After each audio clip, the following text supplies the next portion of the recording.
ముక్కోటి ఏకాదశి నాడు జరిగేటటువంటి క్రతువులలో ఒక భాగంగా ఉత్తర ద్వార దర్శనము అని ఒకటి ఉంటుంది. ఇది మళ్ళీ సంప్రదాయంలో ఒక్క వైష్ణవ దేవాలయాల్లోనే. అసలు ఇంకా నేను పరమ సత్యం చెప్పవలసి వస్తే ఇది యథార్థమునకు ఒక్క శ్రీరంగ క్షేత్రమునకే సంబంధించింది. అందుకే ఉత్తర ద్వారం తీయడం అన్నది ఒక్క శ్రీరంగ క్షేత్రానికే ఉంది. అసలు నిజానికి మిగిలిన క్షేత్రాల్లో ఉత్తర ద్వారాలు తీయడాలనే మాటలు లేవు. కాలక్రమంలో ఏమైందంటే అందరూ శ్రీరంగ క్షేత్రానికి వెళ్ళి ఇన్ని కోట్ల మంది ఉత్తర ద్వార ప్రవేశం చేయలేరు. కాబట్టి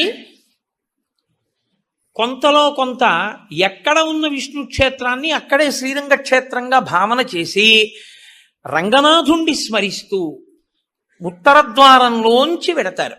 ఉత్తర ద్వారంలోంచి ఆ రోజున శ్రీ మహావిష్ణువు ఏమీ చెయ్యలేనివాడు, అన్ని విధాల ఇంకా అసలు నేను ఈశ్వర ఏమీ చెయ్యలేను, నువ్వే నాకు ఆధారం, నువ్వే నన్ను తీసుకుపో అన్నవాణ్ణి ఉత్తర ద్వారం తెరిచి తనతో తీసుకుపోతాడు. ఉత్తర ద్వారం తీస్తే మీరు ఎటువైపు ఎడతారు? ఉత్తరానికి ఎడతారు కదండి. ఉత్తర ద్వారం ఎందుకు తీయడం? దక్షిణ ద్వారం తీయకూడదా, తూర్పు ద్వారం తీయకూడదా? తూర్పు మంచిది కదా, మరి ఉత్తర ద్వారం ఎందుకు? మీరు యథార్థాన్ని గమనిస్తే ఉత్తరాన ఏముంటుందో తెలుసా అండి? హిమాలయాలు ఉంటాయి, ఉత్తరాన కైలాసం ఉంటుంది, ఉత్తరాన మృత్యుంజయుడు పరమేశ్వరుడు ఉంటాడు. ఉత్తర దిక్కుకి ప్రయాణం చెయ్యడం అంటే దక్షిణ దిక్కుకి ప్రయాణం ఆగిపోవాలి. దక్షిణ దిక్కుకి ఏది ఎడుతుందంటే శ్మశానం ఉంటుంది దక్షిణ దిక్కున. ఎన్ని కోట్ల జన్మలెత్తినా ఆఖరికి శరీరం వెళ్ళిపోయేది అక్కడికి. ఎవడు ఈశ్వరుడితో పాటు ఉత్తినే ఉత్తర ద్వారంలోంచి వెళ్ళడం కాదు, అసలు నిజంగా ఉత్తర ద్వారంలోంచి వెళ్ళడం అంటే ఏమిటో తెలుసా అండి? ఈశ్వరుడి పల్లకి వెళ్ళి పల్లకి వెంట వీళ్ళు వెళ్ళాలి. అసలు శాస్త్రం అది. ఈశ్వరుడికి ఆ రోజున అర్చన చేసి పల్లకి పట్టుకుని పల్లకీని తీసుకెడతారు ఉత్తర ద్వారంలోంచి. ఆయనతో వెళ్ళాలి. నువ్వు తినే ఉత్తర ద్వారంలోంచి వెళితే నీకేం వస్తుంది? ఆయన వెళ్ళిన ఉత్తర ద్వారంలోంచి వెళ్ళాలనుకోవాలి. అథవా అసలు నిజంగా వెళ్ళవలసింది ఏమిటంటే ఈశ్వరుడితో వెళ్ళాలి. కనీసంలో కనీసం నీ బాధ్యత ఏమిటి? ఉత్తర ద్వారంలోంచి నువ్వు వెళ్ళాలనుకుంటే ఈశ్వరుడితో వెళ్ళేటప్పుడు ఎలా వెళ్ళాలో నువ్వు అలా వెళ్ళాలి. ఈశ్వరుడితో వెళ్ళేటప్పుడు వెళ్ళేవాడు ఎలా వెళ్ళాలి? వైదికంగా వెళ్ళాలి. పైన చొక్కా బనీను ఏమీ లేకుండా ఉత్తరీయాన్ని మాత్రమే కప్పుకుని పంచ గోచీ పోసి కట్టుకోకుండా వెళ్ళకూడదు. గోచీ పోసి కుర్చీళ్లు పెట్టుకుని వెనక్కి దోపుకోకుండా వెడితే మహాపాపం. వేదం పటలపన్నం చెప్తోంది. కాబట్టి కుర్చీళ్లు పెట్టి గోచీ పోసి వెనక దోపి అన్నీ విప్పి ఉత్తరీయం వేసుకుని ఎవరి సంప్రదాయానుసారం వారు తిలకధారణ చెయ్యాలి. నీకు ద్వాదశనామములైతే ద్వాదశనామములు, నాకు విభూతి ధారణ ఎలా చెప్తే అలా నేను విభూతి ధారణ నేను చేసి శ్రీరంగనాథుడితో కలిసి ఆయన పల్లకీతో నేను ఉత్తర ద్వారంలోంచి మౌనంగా కానీ భగవన్నామం చెప్తూ కానీ ఆయన వెంట వెడితే నా ప్రాణోత్క్రమణం అయినప్పుడు కూడా ఆయన నన్ను అలాగే తీసుకెడతాడు. ఉదారుడై నన్ను నమ్మి, శాస్త్రం నమ్మి నాతో ఓ రోజు వచ్చాడు కాబట్టి ఇప్పుడు అలాగే తీసుకెడతానని ఉత్తర ద్వారంలోంచి తీసుకెడతాడు. ఇది ఇక ఏమీ చెయ్యలేను, నాకేమీ చేత కాదన్నవాడైనా కనీసం చెయ్యాలి. ఏమీ చేత కాని వాడన్నా చెయ్యాలి. ఈశ్వరాన్ని నాకు ఏం చేతనైనని నేను అన్నీ చేసేస్తానని ఇది మాత్రం మానేస్తాను అన్నవాడన్నా చెయ్యాలి. అందుకే శివాలయంలో ఎందుకు ఉండదో తెలుసా అండి? ఉత్తర ద్వారంలోంచి వెళ్ళేది అక్కడికే కాబట్టి ఇంకా మళ్ళీ శివాలయంలో ఉత్తర ద్వారం ఎందుకు? అంత శివకేశవ అభేదంగా ఉంటుంది ముక్కోటి ఏకాదశి యథార్థమునకు. కాబట్టి ముక్కోటి ఏకాదశి తిథి, ఏకాదశి తిథి అంత గొప్పవై ఉంటాయి. అందుకని ఉత్తర ద్వార ప్రవేశం చేస్తారు.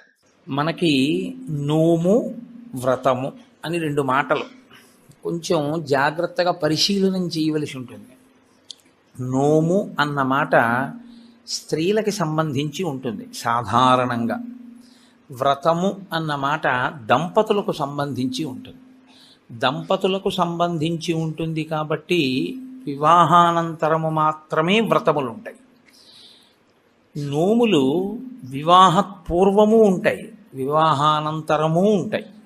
వివాహపూర్వము నోము చేసుకునే ముందు దాని ఫలసిద్ధికి చేయవలసినది ఏది అంటే ఆడపిల్ల తల్లిదండ్రులకు నమస్కరించి తండ్రి గారి అనుమతి తీసుకుని నోము చేయాలి. వివాహానంతరము ఆడపిల్ల నోము చేస్తే భర్త గారి పాదములకు నమస్కరించి భర్త అనుమతి తీసుకుని చెయ్యాలి.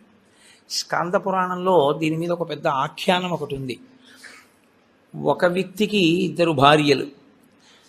పెద్ద భార్య ఆయన్ని అనువర్తించేది, అనువర్తించి ఆయన ఏది చెయ్యమంటే అది చేసేది. ఒకవేళ ఆవిడ ఏదైనా చేద్దాం అనుకుంటే ఆయన పాదములకు నమస్కరించి ఆయన ఆశీర్వచనాన్ని అపేక్షించి అది పొంది చేసేది.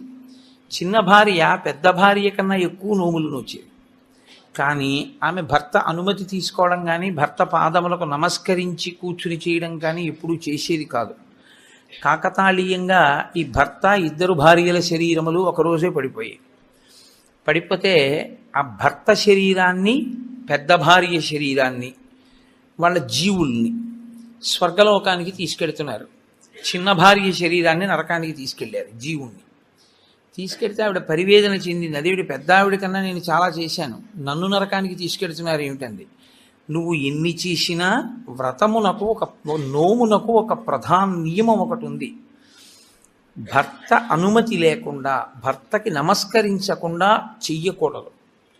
అలాగే అందుకే కొన్ని వ్రతకల్పములోకి వచ్చినా పక్కన భర్త కూర్చోకపోయినా ఆయన అనుమతితో ఆవిడ చేసింది కాబట్టి నోము వ్రతముగా మారిపోతుంది. వరలక్ష్మి వ్రతము అప్పుడు మరి భర్త పక్కన కూర్చోలేదుగా వరలక్ష్మి వ్రతం చేసేటప్పుడు.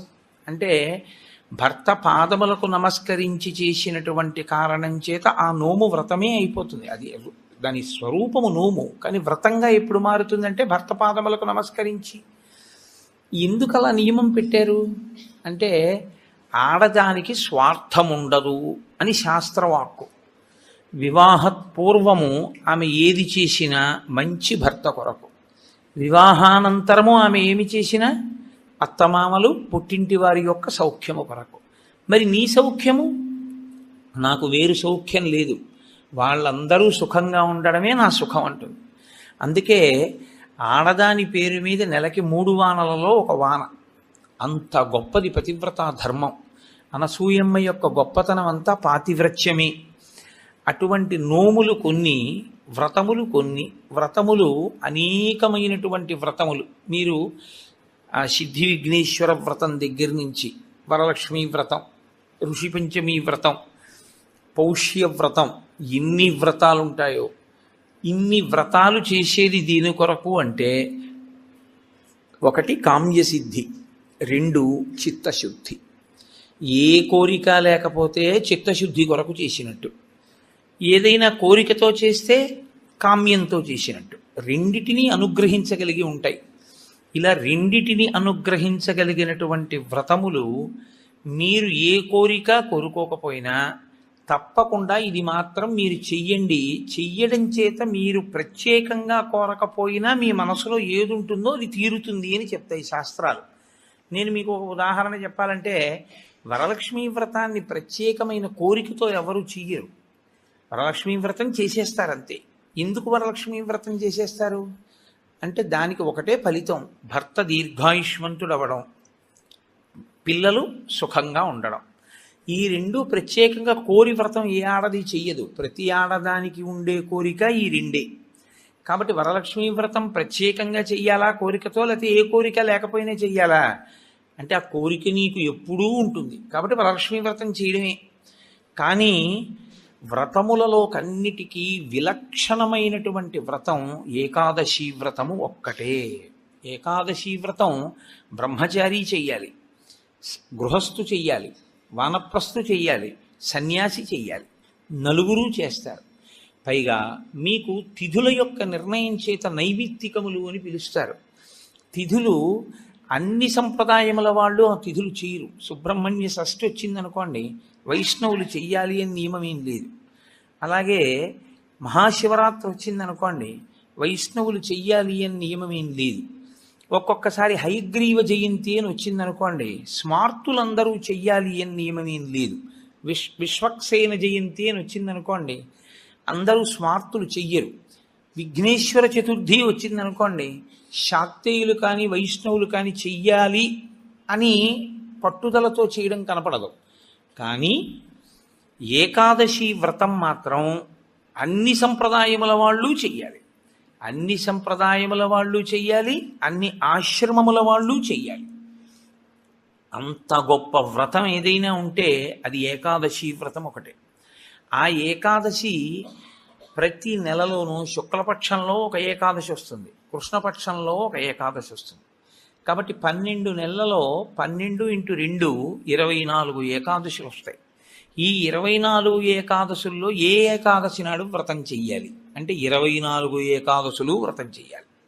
ఒకవేళ 24 ఏకాదశులు కాకుండా అధిక మాసం వస్తే అధిక మాసంలోని శుక్లపక్ష కృష్ణపక్షాల్లో వచ్చేటటువంటి ఏకాదశి తిథుల యందు కూడా వ్రతం చేయాలి.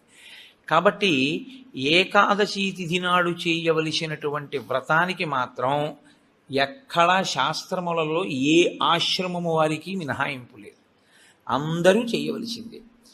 ఒక్కొక్క ఏకాదశిని ఒక్కొక్క పేరుతో పిలుస్తారు. ఉదాహరణకి పుత్రైకేకాదశి అని ఒక ఏకాదశి 24 ఏకాదశుల్లో.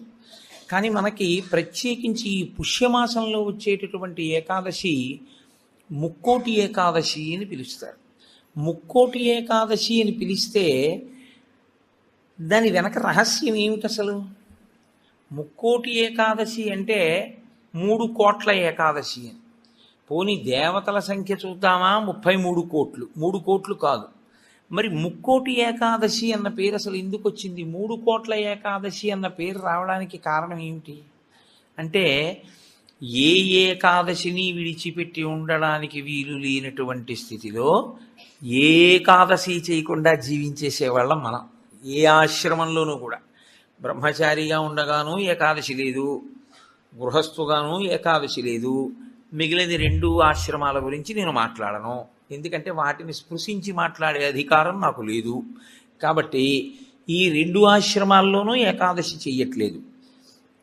మరి అంత గొప్ప ఏకాదశి వ్రతాన్ని చెయ్యకపోతే పాడైపోతున్నాడు. కాబట్టి ఏ ఏకాదశి నాడు వ్రతం చేస్తే 3 కోట్ల ఏకాదశులు చేసినటువంటి ఫలితం వస్తుందో ఆ ఏకాదశికి ముక్కోటి ఏకాదశి అని పేరు. కాబట్టి 3 కోట్ల ఏకాదశులు చెయ్యడము అంటే ఈ ఉపాధితో ఉండగా చేసేవి 3 కోట్ల ఏకాదశులు ఒక్కనాటికి ఉండవు. ఈ ఉపాధి కాకుండా ఇత పూర్వం పొందినటువంటి తిర్యక్ ఉపాధులు కానీ, హీనోపాధులు కానీ, జంతువులు మొదలైనటువంటి ఉపాధులు కానీ వాటికి ఏకాదశి వ్రతం లేదు. మరి 3 కోట్ల ఏకాదశులు నువ్వు చేసినట్టు అన్న ఫలితాన్ని మీకు ఎలా ఇస్తారు అంటే, ఈ శరీరంతో 3 కోట్ల ఏకాదశులు చేయడానికి కావలసిన నాళ్ళు బ్రతకడానికి ఆయుర్దాయాన్ని ఈశ్వరుడు నీకు ఇస్తే 3 కోట్ల ఏకాదశులు చెయ్యగలిగితే నిరంతరంగా ఎంత పెద్ద ఫలితం నీకు సంప్రాప్తిస్తుందో అంత పెద్ద ఫలితాన్ని ఈశ్వరుడు అనుగ్రహించి సంవత్సరంలో కనీసం ముక్కోటి ఏకాదశి చేసినటువంటి వాడి ఖాతాలో వేస్తాడు. అంటే నైమిత్తిక తిథిగా ముక్కోటి ఏకాదశి అంత విశేషమైనటువంటి స్థితిని పొంది ఉంటుంది. ముక్కోటి ఏకాదశి నాడు ఏం జరిగితే ఈశ్వరుడు ఈ స్థితిని ఇచ్చాడు? ముక్కోటి ఏకాదశి నాడు 2 జరిగాయి అని చెప్తారు. ఒకటి, అమృతం పాలసముద్రంలోంచి పైకొచ్చింది. 2, ముక్కోటి ఏకాదశి నాడే పరమేశ్వరుడు హాలాహలాన్ని భక్షణ చేశాడు. పరమేశ్వరుడు లోకం కోసం హాలాహలాన్ని భక్షించాడు కాబట్టి ఆ రోజున మేమేమీ తినకుండా ఉంటామంటారు శైవులు. అమృతాన్ని లోకం కోసం ఉత్పాదించి మహాకూర్మంగా పాలసముద్రంలో పడుకుని తన వీపు అంత ఉరుసుకుపోతున్నా దేవతలకు అమృతోత్పాదనం చేసి వాళ్ళని కాపాడి రాక్షసుల్ని మోహిని రూపంలో నిగ్రహించాడు. కాబట్టి విష్ణు స్వరూపం కోసం మేము ఉపవాసం ఉంటున్నామంటారు వైష్ణవులు. విష్ణువు అంత గొప్ప స్థితిని పొంది దేవతలకి రాక్షసులకి అమృతాన్ని పంచేటప్పుడు రాక్షసులకు చిక్కకుండా దేవతలకి పంచడానికి కావలసిన మోహ పెట్టగలిగినంత సౌందర్యాన్ని అమ్మవారిని ఉపాసన చేసి పంచగలిగాడు. కాబట్టి అమ్మవారు ఈ అదృష్టాన్ని కల్పించింది కాబట్టి మేము ఉపవాసం ఉంటామంటారు శాక్తేయులు. అసలు ఇన్ని కార్యాలు జరిగాయి అంటే ఏ విఘ్నం లేకుండా చేసినవాడు మా గణపతే కాబట్టి మేము ఈ రోజున ఉపవాసం ఉంటామంటారు గణాపత్యుడు. ముక్కోటి ఏకాదశి నాడు మీరు చెయ్యండి అని చెప్పవలసిన అవసరం లేకుండా అన్ని సంప్రదాయముల వాళ్ళు ఉపవాసం ఉండడానికి కారణం బాహ్యంలో అది. ఆంతరమునకు సంబంధించినంత వరకు ఏకాదశి వ్రతానికి సంబంధించి ఒక గొప్ప రహస్యాన్ని శాస్త్రం ఆవిష్కరిస్తుంది. ఈ శరీరాన్ని ఇచ్చుదండంతో పోలుస్తారు. ఇచ్చుదండము అంటే చెరుకు కర్ర. అమ్మవారి చేతిలో చెరుకు కర్ర కదు పట్టుకుంటుంది. మనకి భగవంతుడిచ్చినటువంటి చాలా గొప్ప వరం ఏమిటో తెలుసా అండి? మన ముఖం మనకి కనపడకుండా చేయడం. ఒక్క సెల్ ఫోన్ దొరికితేనే వాడు మైమరిచిపోయి 2 వీలర్ మీద సెల్ ఫోన్ చెవి దగ్గర పెట్టుకుని యాక్సిడెంట్లు చేస్తున్నాడు. ఎవడి ముఖం వాడికి కనపడింది అనుకోండి, ఇంకా ఇతరాలు ఎందుకు చూస్తాడు? వాడి ముఖం వాడు చూసుకుంటూ కూర్చుంటాడు. అద్దం దొరికింది అనుకోండి, ఎందుకంత సంతోషం? ఎవడికి వాడంత అందగాడు వాడికి లేడు. ఆ అద్దం చూసుకుంటూ మురిసిపోతుంటాడు పసిపిల్లల దగ్గర నుంచి. తన స్వరూపము, స్వ అన్న మాట వాడడం కూడా మంచిది కాదు. ఎందుకంటే శంకరాచార్యులు వారు స్వరూప అన్న మాటని వీరొక చోట వాడతారు. స్వరూపానుసంధానం భక్తిరిత్యభిధీయతే అంటారు. అందుకని తన రూపాన్ని తాను చూసుకుని మురిసిపోవడానికి ఉపకరణము దర్పణము, అద్దము. ఎప్పుడూ మనకెలా ఉంటుందంటే, చెరుకు కర్రకి కింద నుంచి పై వరకు మీరు ఎక్కడ కొరకండి తీపే, అలాగే మన శరీరం అంటే కింద నుంచి పై వరకు మనకి తీపే. ఈ శరీరంలో అబ్బాయి బొట్టు పెట్టుకోరా అన్నారనుకోండి, వాడికి బొట్టు పెట్టుకోవడానికి చిన్నతనం. బొట్టు పెట్టుకుంటే వాడి అందం అంతా ఏదో పాడైపోతుందని వాడికి ఒక భ్రాంతి. అందుకని వాడు బొట్టు పెట్టుకోడు. వాడు బొట్టు పెట్టుకోక ఏం కోల్పోతున్నాడో వాడికి తెలియదు. తెలియక బొట్టు పెట్టుకోవడానికి పెద్ద భేషజం. నిజంగా నువ్వు పెట్టుకున్న బొట్టు నీకు సాంప్రదాయికమైన సౌందర్యాన్ని, ఎంత సౌందర్యాన్ని తీసుకొస్తుందో నీకు తెలియదు. ఈశ్వరుడు పుట్టుమచ్చ తీసుకొచ్చి పెట్టుంటే ఏం చేస్తావు? పెట్టుకోరా అన్న బొట్టు మాత్రం పెట్టుకోవడానికి మనకు అంత కష్టం ఎందుకని? అయ్యి బాబోయ్, ఈ శరీరం యొక్క అందం ఏమైపోతుందో అని. కానీ శాస్త్రం అంటుంది, అసలు 84 లక్షల జీవరాశులలో ఈశ్వర పథంలో నడవడానికి అనువైనటువంటి ఉపాధి ఒక్క మనుష్య ఉపాధి మాత్రమే. ఏకాదశి వ్రతం జంతువుకుందా? లేదు, మనుష్యునికే ఉంది. భగవన్నామం చెప్పగలిగినటువంటి అదృష్టం ఇతర ప్రాణికుందా? ఒక్క మనుష్యుడికి ఉంది. భగవత్ పూజ చేసేటటువంటి అదృష్టం ఇతర ప్రాణికి ఉందా? ఒక్క మనుష్యునికే ఉంది. ఇన్ని అదృష్టములు మనుష్యునకు ఉన్నా మనుష్యుడు దేని కొరకు వీటన్నిటినీ విడిచిపెడతాడు అని అడిగింది. అంటే దాన్ని చాలా గొప్ప రహస్యమైనటువంటి విధి విధానంలో కట్టడి చేసి మనిషికి భోగమునందు ఉండేటటువంటి లాలసని ఈశ్వరుడు నిరూపణం చేస్తాడు. ఉపాసన కాలమంతా దక్షిణాయనం, దక్షిణాయనం అంతా ఉపాసన, ఉత్తరాయణం అంతా తరిస్తాడు. బాగా చదువుకోవలసిన సమయంలో చదువుకున్నవాడు పరీక్షలు రాసినప్పుడు రాసి ఇంక సెలవుల్లో ఆడుకున్నట్టు. దక్షిణాయనంలో ఉపాసన చేయడానికి అడ్డొచ్చేది అంటే ప్రకృతి. ప్రకృతి బాహ్య ప్రకృతి, ఇక్కడ ఉండేటటువంటి ప్రకృతి అంటే బ్రహ్మాండ ప్రకృతి, పిండాండ ప్రకృతి. మీరు చూడండి, దక్షిణాయనం ఆషాఢమాసం దగ్గరలో ప్రారంభం అవుతుంది. ఆషాఢమాసం దగ్గర నుంచి ఇంకా మీకు వరస అన్నీ ఈశ్వరోపాసనకి సంబంధించినవి. విఘ్నేశ్వర వ్రతకల్పం కానివ్వండి, లేకపోతే శ్రావణ మాసం శుక్రవారాలు కానివ్వండి, మంగళగౌరీ వ్రతం కానివ్వండి, ఆ తర్వాత వచ్చేటటువంటి శరత్కాలంలో వచ్చే దేవీ నవరాత్రులు కానివ్వండి, తదనంతరం కార్తీకం, మార్గశీర్షం, పుష్యం, మాఘం, ఇవన్నీ విశేషమైనటువంటి ఆరాధన. భగవంతుణ్ణి ఆరాధించి మిక్కుటమైన ఫలితాన్ని పొందడానికి కావలసిన తిథులన్నీ అక్కడే ఉంటాయి. కానీ ఈయన ఎందుకు లేవలేడు, ఎందుకు ప్రాతకాల స్నానం చెయ్యలేడు? ఒక్కటే కారణం, గాలి అక్కర్లేదు, ఉన్న తలుపులు వేసేస్తే చాలు. కొత్తగా ఏసీ అక్కర్లేదు, ఓ పల్చటి దుప్పటి మీద పడేసుకుంటే చాలు, చక్కగా నిద్ర పట్టేస్తుంది. తెల్లవారకట్ట లేవలేడు, సంధ్యావందనం చేయలేడు, కార్తీక సోమవారం నువ్వేమీ చేయక్కర్లేదు, స్నానం చేయలేడు, దేవాలయానికి వెళ్ళలేడు, ఉపవాసం ఉండలేడు. ఎందువల్ల ఉండలేడు అంటే బయట ప్రకృతి దీన్ని సుఖపెట్టడానికి అనువైన రీతిలో ఉంటుంది. ఆ కాలం అంతా ఉండడంలో ఏమవుతుందంటే సుఖలాలసకి అలవాటు పడి దీన్ని కష్టపెట్టడానికి ఇష్టపడడం. కానీ శాస్త్రం అంటుంది, నీకు బెల్లం కావాలి, పంచదార కావాలి, చెరుకు కర్ర ఉంటే వస్తాయి, మంచిదే. కానీ చెరుకు కర్ర ఒక్కటి అక్కడ పెట్టి నువ్వు బెల్లంగా మారు అంటే మారుతుందా? మారదు. నువ్వు పంచదారగా మారుతుందా? మారదు. కానీ బెల్లం కానీ పంచదార కానీ కావాలి అనుకున్నవాడు చెరుకు కర్రని మరలో పెట్టి తిప్పవలసి ఉంటుంది. తప్పదు. చెరుకు కర్రని మరలో పెట్టి తిప్పితే చెరుకు కర్ర పిప్పి అయిపోతుంది. ఈ మొదల నుంచి ఆ చివరి వరకు పిప్పి చేస్తూ ఇట్నుంచి అటు తిప్పేస్తే చెరుకు కర్ర అంతా పిప్పి అయిపోయిన తర్వాత అందులో ఉన్న తీయటి రసం అంతా కారిపోతుంది. ఇప్పుడు అలా కారిపోయిన రసం ఏదుందో అదే బెల్లం అవుతుంది, అదే పంచదార అవుతుంది, పంచామృతాల్లో ఒకటవుతుంది. ఈశ్వరుడికి నివేదన చేసే పదార్థంలో పంచదార వేసి ఉండకూడదు, బెల్లం వేసి ఉండాలి. కాబట్టి నివేదనకి బెల్లం అవుతుంది, పంచామృతాల్లో అభిషేకానికి పంచదార అవుతుంది. ఈ రెండుగా మారేది ఆ చెరుకు కర్రలోంచి. కానీ చెరుకు కర్ర నలగనంత కాలం పంచదార బెల్లం రావు. చెరుకు కర్రే కారణమైనా నేను నలగను అని చెరుకు కర్ర అందనుకోండి, పంచదార బెల్లం రాదు. ఏకాదశి వ్రతం చెయ్యను అన్నాడు అనుకోండి, మనుష్య జన్మ యొక్క సార్థకత రాదు. కాబట్టి ఏకాదశి వ్రతం ఎవరి కొరకు? ఎవరి కొరకు వారి కొరకే. ఈ వ్రతం మాత్రం నా భార్య కొరకు నా పిల్లల కొరకు కాదు. నా భార్య చేస్తే నా కొరకు దాని బిడ్డల కొరకు కాదు.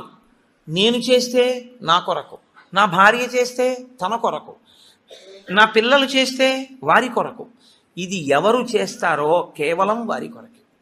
ఏ చెరుకు కర్ర నలిగిందో అది పంచదార బెల్లంగా మారుతుంది.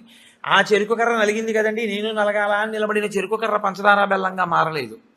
అలాగే ఎవరు శరీరాన్ని ప్రయత్నపూర్వకంగా క్లీశ పెడతారో వారు మాత్రమే ఏకాదశి వ్రతమును చెయ్యగలరు.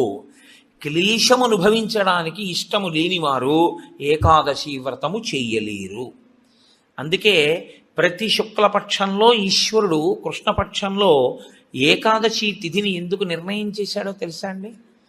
ఒక్కటే కారణం. మనకి ఏకాదశి అన్న మాటకి 11 అని అర్థం. ఏకాదశి 11 అయితే క్లీశ పెట్టడము అన్న మాటకున్న అర్థం ఏమిటంటే మీరు ఏమీ చెయ్యొద్దు, ఇలాగే కూర్చోండి, ఒక 4 గంటలు లేవద్దు, ఇలా కూర్చోండి అన్నాను అనుకోండి. ఇది పెద్ద కష్టమే ఉందండి అనిపిస్తుంది ముందు. కానీ ఓ అరగంట అయ్యాక బోల్డ్ అని పనులు ఉన్నాయి ఏమిటో ఇలా కూర్చోబెట్టాడు, ఉత్తినే ఇలా కూర్చోవడం వల్ల ఎన్ని పనులు పోతున్నాయి, ఇటు కూర్చోవడం ఏమిటి అనిపిస్తుంది. ఓ గంట పోయాక నాకేమీ అక్కర్లేదు కానీ కాస్త ఈ కాలు తీసి ఈ కాలు పైకి ఎత్తనిస్తే చాలు అనిపిస్తుంది. కూర్చోలేడు.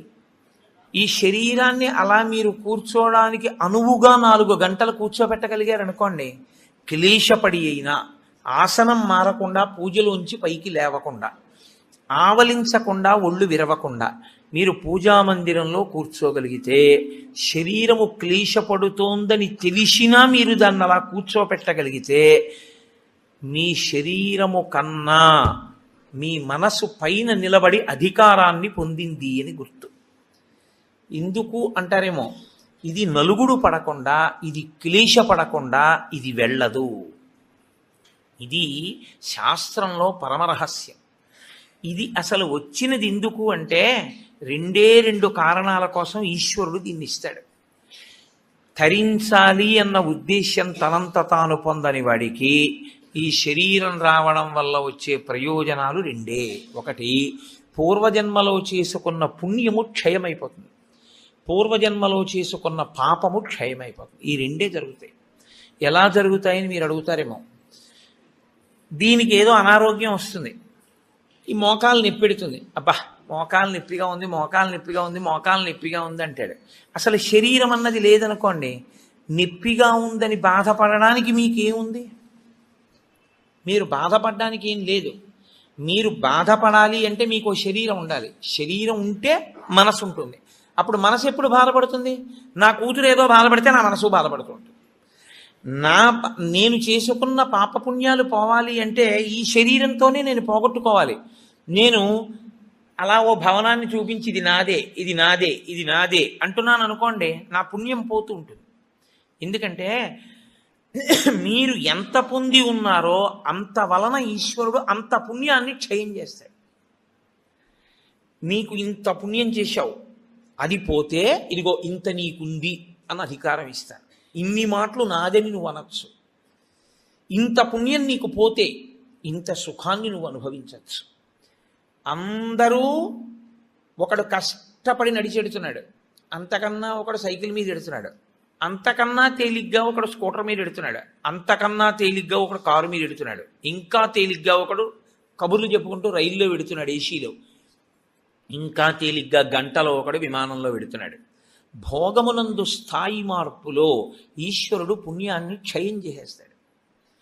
అంటే నీవు అందులో ఎంత కష్టపడవలసి ఉంటుందో అంత కష్టాన్ని దాటేస్తావు.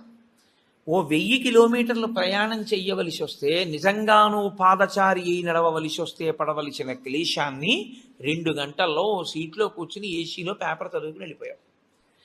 వెళ్ళిపోవడం వరకు బాగానే ఉంటుంది, వెళ్ళిపోయిన కారణం చేత నీ పుణ్యం క్షయమైపోతుంది. నిన్ను విమానంలో పంపించానా లేదా 2000 కిలోమీటర్లు? ఉత్తినే వెళ్ళావా? డబ్బు ఇచ్చాను కాబట్టి టికెట్ కొనుక్కున్నావు. డబ్బు ఎక్కడి నుంచి వచ్చింది అనుకుంటున్నావు? చేసిన పుణ్యం పోతే వచ్చింది. కాబట్టి ఇప్పుడు ఈశ్వరుడు పుణ్యాన్ని తగ్గిస్తాడు.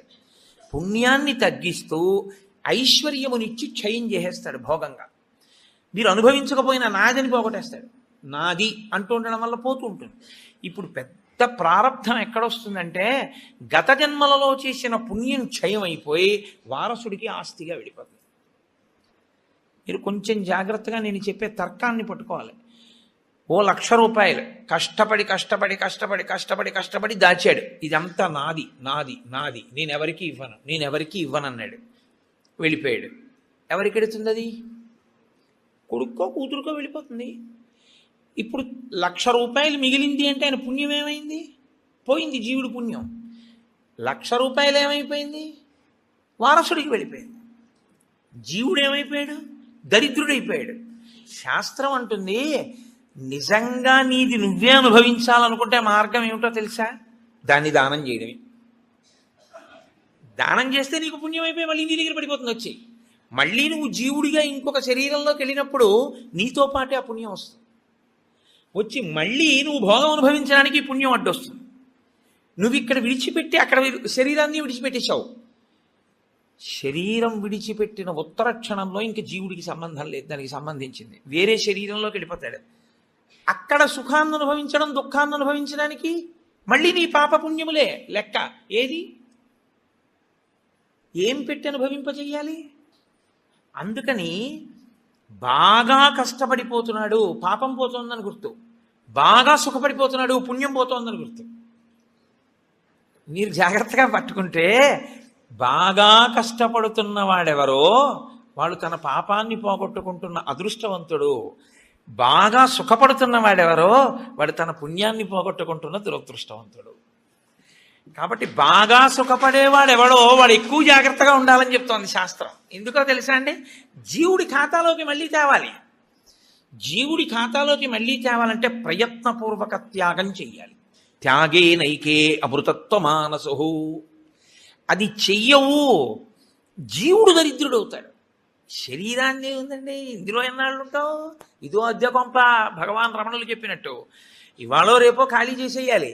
ఖాళీ చేసేసి వెళ్ళిపోతాడు. వెళ్ళిపోయిన తర్వాత అందులోకి వెళ్ళిన తర్వాత, అయ్యా మళ్ళీ నేను విమానం ఎక్కుతానండి, అయ్యా మళ్ళీ నేను గుర్రం ఎక్కుతానండి, అయ్యా నేను మళ్ళీ ఏనుగులు ఎక్కుతానండి, మళ్ళీ నేను ఉపన్యాసాలు చెప్తానండి అంటే నీ మొహం గతంలో నువ్వు చెప్పిందే ఉంది, నువ్వు చేసిందే ఉంది. పావలాకా చుచ్చుకోకుండా చెప్పింది ఏమైనా ఉందా మళ్ళీ చెప్పడానికి? నువ్వు భక్తితో చెప్పింది ఏమైనా ఉందా? కీర్తి కండూతి లేకుండా నువ్వు చెప్పింది ఏమైనా ఉందా మళ్ళీ నువ్వు చెప్పడానికి? నువ్వు ఏదీ కోరకుండా ఈశ్వరుణ్ణి నమ్మి ఇలా పెట్టింది ఏమైనా ఉందా? దాన్ని అక్షయం ఈశ్వరుడు చేయడానికి. పుణ్యమన్న కోరికతో కాదు, ఈశ్వరుడు ఇచ్చాడు ఈశ్వరుడికి ఇస్తున్నాను అని ఇవ్వగలవా?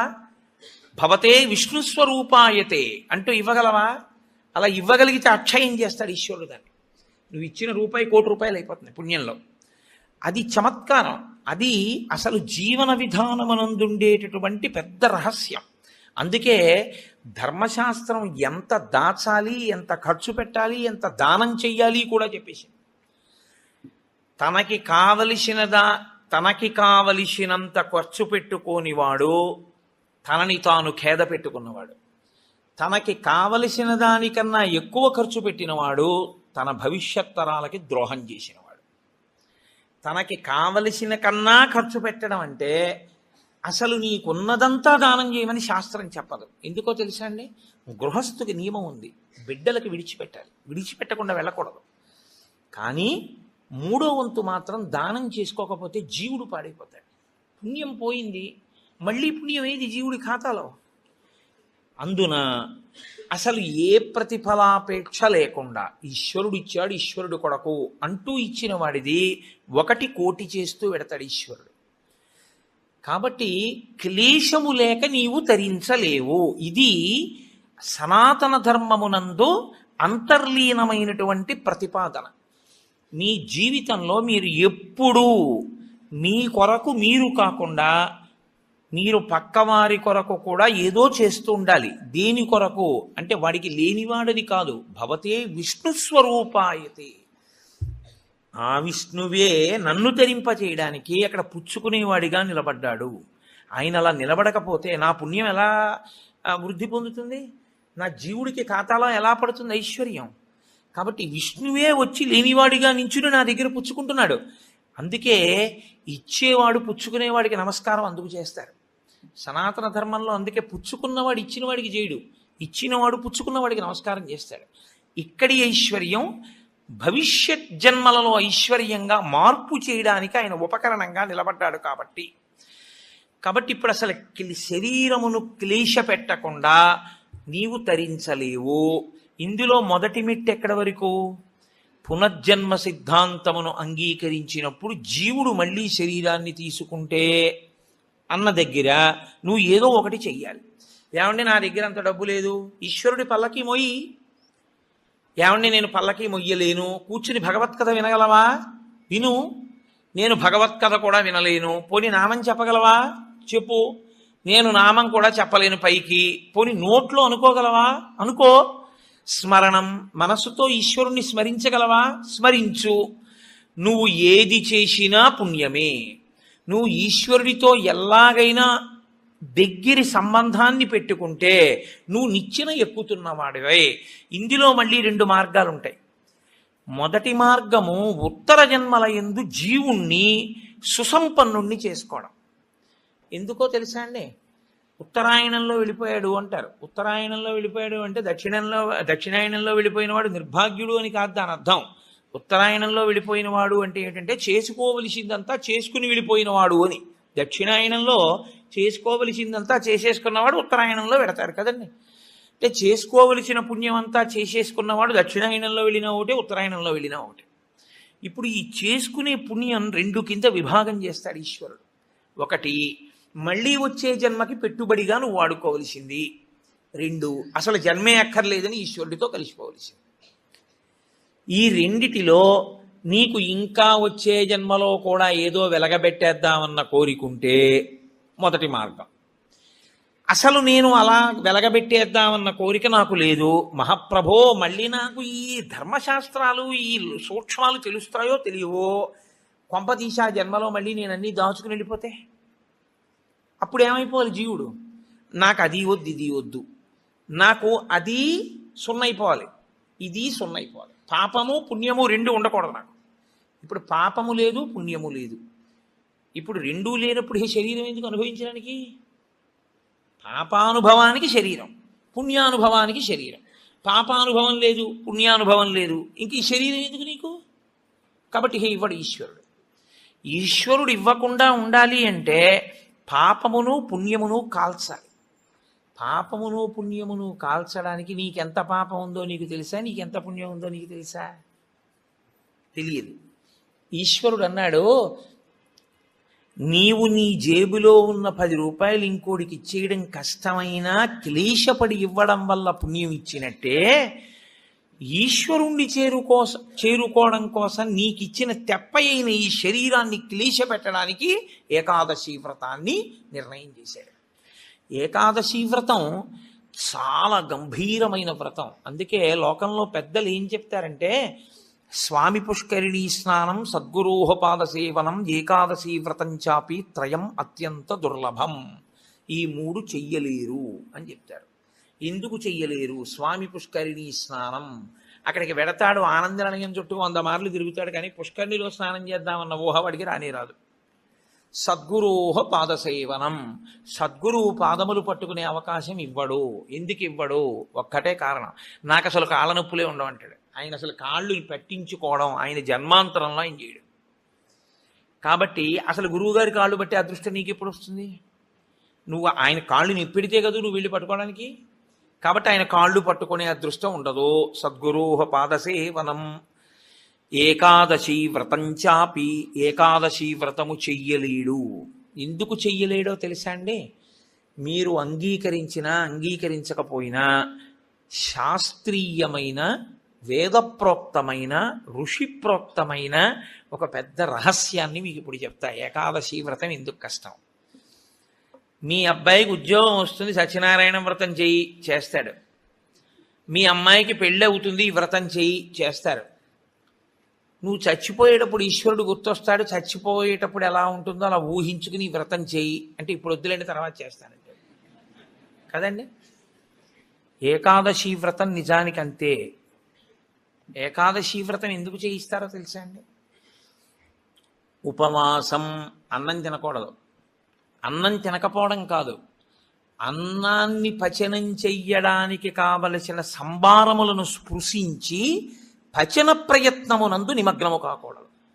అంటే ఏకాదశి నాడు ఉపవాసం ఉండి ద్వాదశి నాడు కాకరకాయ పులుసు పెట్టి వండుకుందామా వేపుడు చేసుకుందామా అని ఆలోచించకూడదు.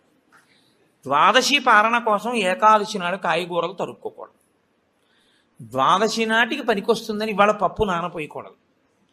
అంటే అసలు మీ శరీరమును పోషించుకోవడానికి కావలసిన ఏ పనిని ఏకాదశి నాడు చేయకూడదు. మరి ఇంక ఏకాదశి నాడు ఏం చేయాలి? అసలు చాలా నిష్కర్షగా మాట్లాడితే నిర్జలోపవాసం, ముక్కోటి ఏకాదశి. నీటిని త్రాగకూడదు, ఉమ్ము మింగకూడదు. ఈ నిర్జలోపవాసం ఎందుకు చేయిస్తారో తెలుసా అండి? పిచ్చాడా, మనుష్యులలో 199 మంది తెలిసే వెళ్ళిపోతారు. అకస్మాత్తుగా అనాయాసంగా వెళ్ళడం మహాదృష్టవంతులకి తప్ప జరగదు.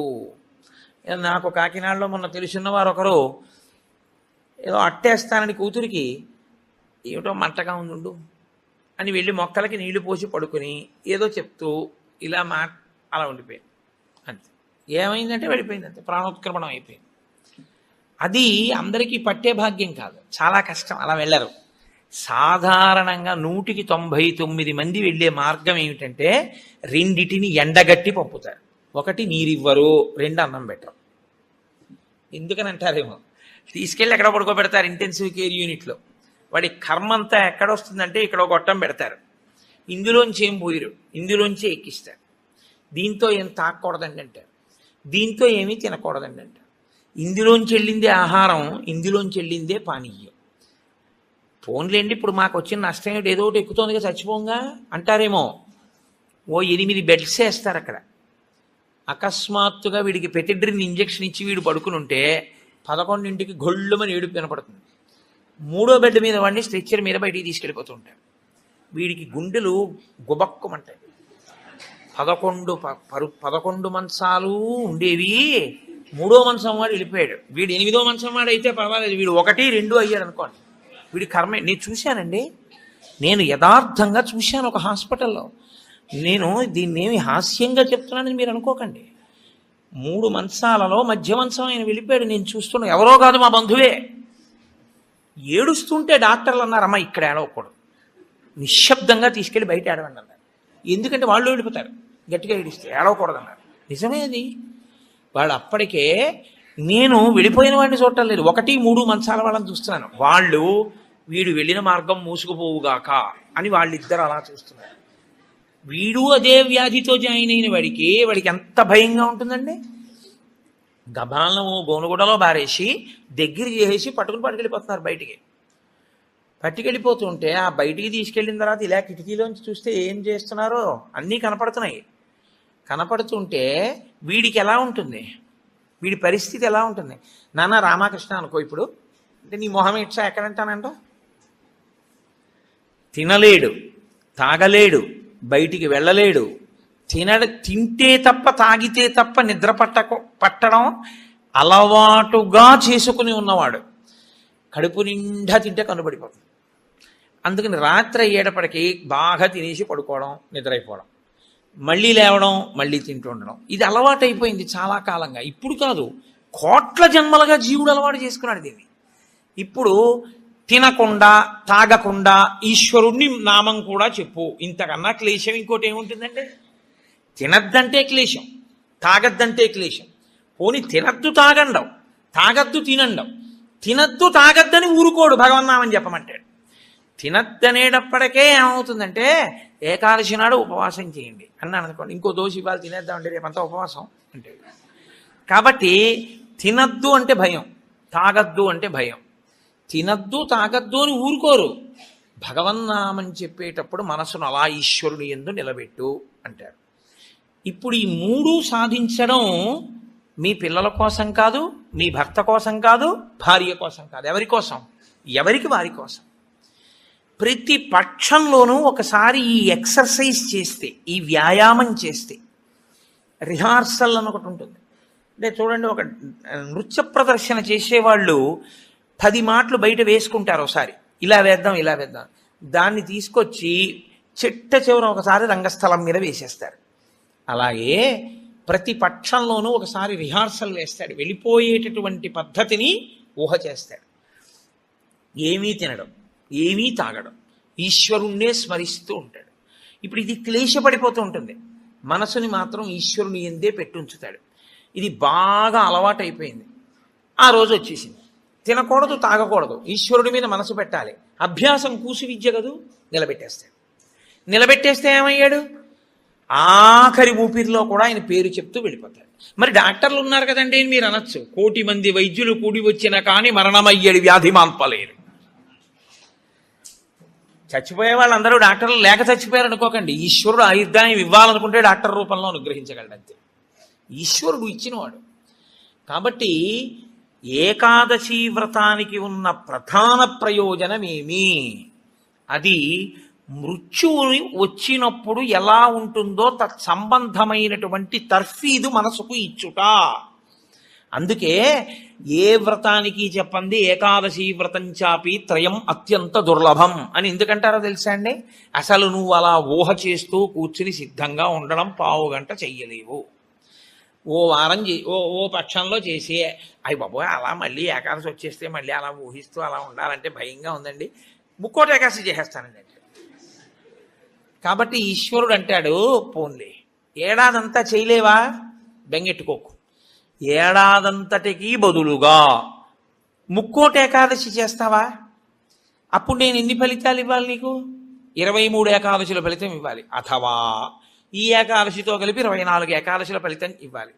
కానీ నేను ఒకటి ఎక్కువ అడుగుతాను, దానికి తగినంత నీకు ఇస్తాను. నేను అడిగిన ఎక్కువ చెయ్యాలి, నువ్వు అడిగిన దానికన్నా కొన్ని కోటి రెట్లు ఇస్తా. 3 కోట్ల ఏకాదశుల ఫలితం ఇస్తా. కానీ మామూలు ఏకాదశుల కన్నా విరుద్ధంగా నువ్వు దీన్ని చెయ్యాలి. ఎందువల్ల విరుద్ధంగా చేయవలసి ఉంటుంది ముక్కోటి ఏకాదశి అంటే, మామూలు ఏకాదశి నాడు మీరు ఉపవాసం చేసేటప్పుడు పండు కాని, కాయ కాని, అథవా కాసిన పాలు కాని తాగితే ఉపద్రవం ఏం రాదు, దానికి దోషం పట్టదు శాస్త్రం. ఎందుకంటే శాస్త్రం ఉపవాసం మీద చర్చ చేస్తుంది. ఉపనిషత్తుల్లో ఆ విషయం ఉంది, వేదంలో ఆ విషయం ఉంది. ఎప్పుడెప్పుడు ఉపవాసం ఎలా చెయ్యాలి అన్నది ఉంది.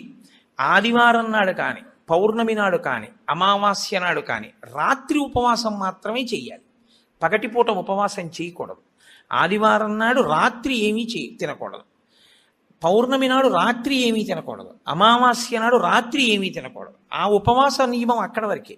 పగటిపూట మీరు భోజనం చేసినా పలహారం చేసినా శాస్త్రం అడ్డురాదు. సాధారణంగా శాస్త్రం ఏం చెప్తుందంటే 2 పర్యాయములు తీసుకోమని చెప్తుంది. 2 పర్యాయములు తీసుకోవచ్చు. కానీ ఇక రాత్రి వేళ తినకూడదు. అష్టమి తిథి, చతుర్దశి తిథి, ఈ 2 తిథుల్లో పగటి వేళ తినకూడదు, రాత్రి వేళ తినాలి. పగటి వేళ ఏమీ తినకుండా ఊరుకుని నక్షత్ర దర్శనం అయిన తర్వాత మాత్రం భోజనం చేయొచ్చు.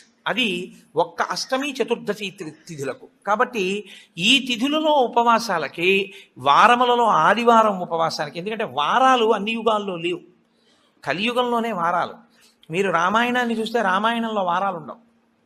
కాబట్టి వార నియమం ఎవరికి వచ్చిందంటే ఒక్క కలియుగంలోనే వచ్చింది. కలియుగంలో ఆదివారమే ఉపవాసం ఎందుకు పెట్టారో తెలుసా అండి? ఆరోగ్యం భాస్కరాది చేత్, ఆరోగ్యము సూర్యభగవానుడి యొక్క అనుగ్రహంతో నిలబడుతుంది. సూర్యభగవానుడు అధిదేవతగా కలిగినటువంటి రోజు, ఆయన యొక్క తేజస్సు ఎక్కువగా పరిపుష్టమయ్యే రోజు భానువారము, ఆదివారం. అటువంటి సూర్యభగవానుని యొక్క అనుగ్రహం కలగాలి అంటే ఆదివారం నాడు ఉపవసించాలి. ఉపవసించుట అన్న మాటని మీరు ఎప్పుడు 2 కోణాల్లో అర్థం చేసుకోవాలి. 2 కోణాల్లో అర్థం చేసుకోవడం అంటే కడుపు ఖాళీ అయిన తరువాత మళ్ళీ వేయకుండుట. శరీరానికి ఆరోగ్యం ఎప్పుడూ డాక్టర్ దగ్గరికి వెళ్లకుండా ఉండడానికి 3 ఉన్నవాడు వెళ్ళడు అని ఆయుర్వేదం చెప్తుంది. ఎవరు వెళ్ళడు అంటే కడుపులో వేసిన పదార్థమంతా ఖాళీ అయ్యే వరకు మళ్ళీ వెయ్యనివాడు. కడుపులో పదార్థం వేశారనుకోండి, అది పూర్తిగా పచనం అయిపోయి కడుపు ఖాళీ అయింది, అప్పటి వరకు వేడు మళ్ళీ. అలా వెయ్యనివాడెవడో వాడు వైద్య దర్శనం చెయ్యడు. ఎడం పక్కకి తిరిగి ఎడమ చేతిని తల కింద పెట్టుకుని గుండెలు పరుపుకో బొంతకో తగిలేట్టుగా పడుకున్నవాడు వైద్యుణ్ణి చూడడు. 3, ప్రతిరోజు రాత్రి తాంబూల చర్వణం చేస్తూ కొంచెం సేపు నడిచి పడుకునేవాడు వైద్యుణ్ణి చూడడు. ఈ 3 పూర్ణారోగ్యానికి ఆయుర్వేద శాస్త్రం విధించినటువంటి నియమాలు. అందుకని అలాగే పడుకోవాలి. అందుకే మీరు ఎప్పుడైనా మహాత్ములు పడుకోవడం చూస్తే ఎప్పుడు ఎడం పక్కకే పడుకుంటారు. కారణం ఏంటంటే ఎడం పక్క పడుకోవడం ఆరోగ్యాన్ని ఇచ్చేస్తుంది, వైటల్ ఆర్గాన్స్ అన్నింటినీ సేఫ్ గార్డ్ చేస్తుంది. నేను ఒకసారి డాక్టర్ అని అడిగి అది ఏంటంటే అలా ఉంది ఆయుర్వేదంలోని. ఇది నిజమేనండి, అలాగే పడుకోవాలన్నారు. అంతేనండి, మేమైనా అలాగే చెప్తాం, ఎడం పక్కకి తిరిగి పడుకుంటే చాలా మంచిది కోటేశ్వరరావు అన్నాడు. కాబట్టి నేను పురాణాల్లో ఉన్న ఎన్నో విషయాలు డాక్టర్ గారిని అడుగుతుంటే వాళ్ళు నిజమేనండి ఇవన్నీ అంటుంటారు. నేను శరత్కాలంలో అమ్మవారి పూజ ఎందుకు చేస్తారు అన్నదాని గురించి దేవీ భాగవతంలో ఉన్న విషయాల్ని కొన్నింటిని ఒకసారి డాక్టర్ గారిని అడిగితే ఆయన నాకు తెల్లబోయే రహస్యాలు చెప్పాడు. మీరు చెప్పినవే హ్యూమన్ ఎనాటమీలోకి మార్చి చెప్తే మాకేం చెప్తారంటే చలికాలంలో తమంత తాముగా నాడులన్నీ కూడా సన్నబడిపోతాయి. చలిగాలికి కొవ్వు చిన్న చిన్న చిన్న చిన్న చిన్న చిన్న గింజల్లా ఉండి పరిగెడుతుంటుంది రక్తంలో. ఎప్పుడైతే నాడులు ఇలా రక్తనాళాలు సంకోచించాయో అది వెళ్ళి ఆగుతుంది. వెనక నుంచి వస్తున్నది వచ్చి దాన్ని తగులుకుని ఆగుతుంది. గసగసాలు ఒకదాన్నొకటి తగులుకున్నట్టుగా తగులుకుని ముద్ద కట్టి ఆగుతుంది. రక్త ప్రవాహం ఆగిపోయి స్ట్రోక్స్ వస్తాయి.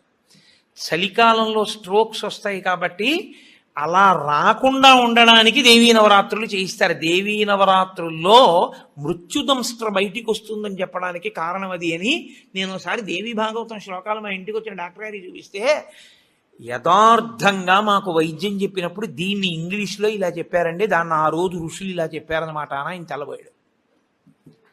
కాబట్టి మన ఋషులు అద్భుతంగా దాన్ని అన్వయం చేసి తీసుకొచ్చి చూపిస్తారు. కడుపులో పదార్థము పూర్తిగా అయిపోయేంత వరకు మళ్ళీ పదార్థం అందులో వెయ్యకూడదు. మీరు ప్రతిరోజు అలా వేస్తూ పెడుతున్నారనుకోండి, మళ్ళీ అది కడుపు ఖాళీ అవగానే మళ్ళీ వేశారు. మళ్ళీ అందులోంచి రసాయనాలు ఊరాలి, అది మళ్ళీ తిరుగుతూ ఉండాలి. మీ ప్రయత్నం లేకుండా ఎప్పుడూ తిరుగుతూ మీ ప్రయత్నం లేకుండా ఆగిపోయేటటువంటి స్పందనలు శరీరంలో ఈశ్వరాధీనములై కొన్ని ఉంటాయి. వాటిని మీరు అసలు ఆపలేరు. ఊపిరితిత్తి, గుండె ఇలాంటివి మీరు ఆపు అని అడగను లేరు. నువ్వు విశ్రాంతి తీసుకోవాలన్నా ఆగను. ప్రయత్నపూర్వకంగా మిగిలిన వాటి ఆరోగ్యం కోసం ఒకదాన్ని ఆపమని చెప్పింది శాస్త్రం. దేన్ని ఆపాలి అంటే కడుపులో ఉన్న కండరముల యొక్క కదలికకి విశ్రాంతినిమ్మని చెప్పింది. కడుపులో ఉన్న కండరములకు విశ్రాంతిని ఎవరిస్తారో అటువంటి వారి ఆరోగ్యము బాగుంటుంది అని. కడుపులో ఉన్న కండరముల కదలిక ఎప్పుడు ఆగుతుందంటే దాని లోపల పదార్థమును వేయడం ఆపితే ఆగుతుంది. అందుకని ఏం చేస్తారంటే ఉపవాసము అన్న పేరుతో లోపల పదార్థం వెయ్యరు. వేయకపోతే ఏమవుతుందంటే కండరములు కదలవు. కండరములు కదలకపోతే కంటికి కడుపుకి దగ్గర సంబంధం. కడుపు నిండకపోతే, కడుపు ఖాళీగా ఉంటే కనురెప్ప పడదు. కనురెప్ప పడకపోతే మీరు ఈశ్వరుడి యందు దృష్టి నిలబెట్టి ఈశ్వరుడి యొక్క ఆరాధన చెయ్యగలరు. కాబట్టి ఉపవాసం అన్న దాంట్లో అన్నం తినకుండా ఉండడం అనేటటువంటిది ప్రధానమైన నియమము. దీనికి మినహాయింపిచ్చి ఎట్టి పరిస్థితుల్లో చెయ్యకూడని వాళ్ళని ఇద్దరిని చెప్పింది శాస్త్రం. 8 ఏళ్లకు ముందున్నవాడు 80 ఏళ్ళు దాటినవాడు ఉపవాసం చేయరాదు జీవితంలో. ఈ ఇద్దరికీ నిషేధం. 8 ఏళ్ళు కింద ఉన్న వయస్సు, 80 ఏళ్ళు పూర్తయిన వాళ్ళు ఉపవాసం చేస్తే పాపం, వాళ్ళు చేయకూడదు. ఎందుకని అంటే వాళ్ళ శరీరం అంగీకరించదు, అందులోకి పదార్థాన్ని వేయకపోతే ఒప్పుకోదు. మూడో మినహాయింపు ఒకరికి ఇచ్చింది. కడుపులోకి పదార్థం వెయ్యకపోవడమే విషంగా మారిపోయి శరీరాన్ని పడగొట్టగలిగిన వ్యాధి ఏదైనా సంక్రమించి ఉంటే, అంటే ఒక షుగర్ పేషెంట్ అనుకోండి, ఆయన అలా ఉండిపోయాడు అనుకోండి, ఫాస్టింగ్లో పడిపోతుంది, కోమాలోకి వెళ్ళిపోతాడు. అప్పుడు ఆయన పదార్థాన్ని శరీరం నిలబెట్టుకోవడానికి కావలసినంత పదార్థాన్ని లోపలికి పంపినా ఆయన ఉపవాసం చేసిన వాడే. మీరు ఎప్పుడూ ఒకటి గుర్తుపెట్టుకోవాలి, శాస్త్రం ఎప్పుడు మాట్లాడినా చాలా ఉదారంగా మాట్లాడుతుంది. శాస్త్రము కఠినంగా అసలు ఎప్పుడు ప్రవర్తించదు. అలా చెయ్యలేరు మీరు, నిజంగా చాలా కష్టం. కాబట్టి 8 సంవత్సరముల లోపు వాళ్ళు 80 సంవత్సరములు దాటిన వారు ఉపవాసమును చేయరాదు. ఉపవాసమును చేయరాదు అంటే పదార్థమును విసర్జించి ఉండరాదు. కాబట్టి ఉపవాసము అన్న మాటలో మీ కడుపు కండరములు కదలకుండా విశ్రాంతి ఇచ్చుట అన్నది ప్రధాన ప్రక్రియ. ఇది మీరు చూడండి, ఇవాళ రేపు పెద్ద పెద్ద ప్లాంట్స్ కూడా షట్ డౌన్ అంటారు, కావాలని ఆప్ చేస్తారు, వాటి లాంగివిటీ పెరుగుతుంది, జీవితకాలం పెరుగుతుందని. అదే అన్వయం ఋషులు శరీరానికి చేశారు. ఇది కూడా ఒక యంత్రాంగం, ఇది ఒక తెప్ప. ఇది ఉంటే నువ్వు పుణ్యం చేస్తావు, ఇది ఉంటే నువ్వు ఇంకొక ధర్మకార్యం చేస్తావు. అసలు ఇదే లేకపోతే ఇంకేం చేస్తావు? ఇక జీవుడు చేసుకోవడానికి ఏం లేదు, ఇది ఉపకరణం.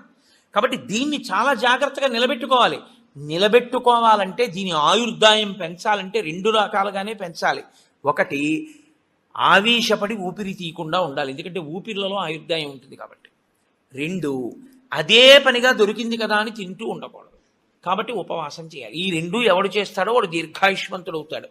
ఎవడు దీర్ఘాయుష్మంతుడు అవుతాడో వాడు పాపం చేయడానికి దీర్ఘాయుష్మంతుడు కాకూడదు.